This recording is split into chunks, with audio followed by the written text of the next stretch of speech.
Hello নীরব। হ্যাঁ বলো। কেমন আছো? ভালো, তুমি? হুম, ভালো। এতদিন পর হঠাৎ আমাকে মনে পড়লো তোমার? জানি না কেন জানি তোমার কথা খুব মনে পড়ছিল, তাই বিরক্ত করলাম। কিছু মনে করো না। কিছু মনে করার কি আছে? তোমার হাজবেন্ড কোথায় আর সে কেমন আছে? ও ভালো আছে, এখন বাসায় নেই, কিছুক্ষণ পর আসবে। তোমাকে একটি প্রশ্ন করি। হ্যাঁ বলো। আচ্ছা, তুমি নিজেকে কেন এত কষ্ট দিচ্ছ আমার জন্য? কে বলেছে আমি কষ্টে আছি? এখন তো আমি অনেক সুখে আছি। এখন কারো ফোনে আমার ঘুম ভাঙে না, কাউকে কোনো গিফট কিনে দিতে হয় না, কারো হাত ধরে হাঁটার অভ্যাসটাও আর নেই। তোমাকে ভুলে অনেক ভালো আছি।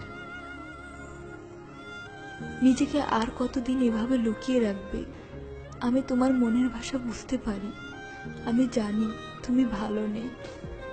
তুমি এমন একজন মানুষ যাকে স্পর্শ করেও বুঝতে পারিনি তার ভালোবাসার গভীরতা কত দূর।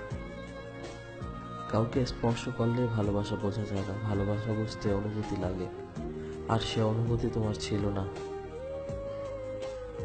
হ্যাঁ, ঠিকই বলেছ।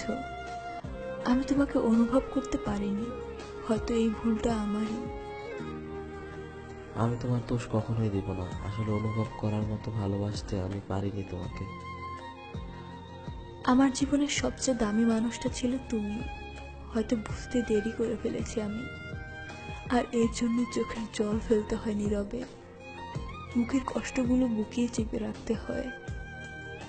কখনো চাইনি আমার জন্য তুমি কষ্ট পাও। হয়তো এই জন্য তোমার হাতটি ছেড়েছি, যেন অন্য কারো কাছে গিয়ে সুখী হতে পারো। কিন্তু আজ আমি সত্যিই খুব কষ্ট পাচ্ছি। তোমাকে সুখী দেখলে সবচেয়ে বেশি সুখী মনে করতাম নিজেকে। হয়তো কোনোদিন কোনো দাবি নিয়ে দাঁড়াইনি তোমার কাছে, তবে আজ একটি দাবি থাকবে। আমাকে আর কখনো মনে করবে না তুমি। নতুন মানুষটাকে আমার থেকে বেশি ভালোবাসবে। আর একটি কথা, এখনো অনুভব করি তোমাকে, এখনো স্বপ্ন দেখি তোমাকে নিয়ে। হয়তো স্বপ্ন পূরণ হবে না এই জীবনে, কিন্তু তোমার অপেক্ষায় থাকবো মৃত্যুর পরের জীবনে, যেখানে কেউ আমাদের আলাদা করতে পারবে না।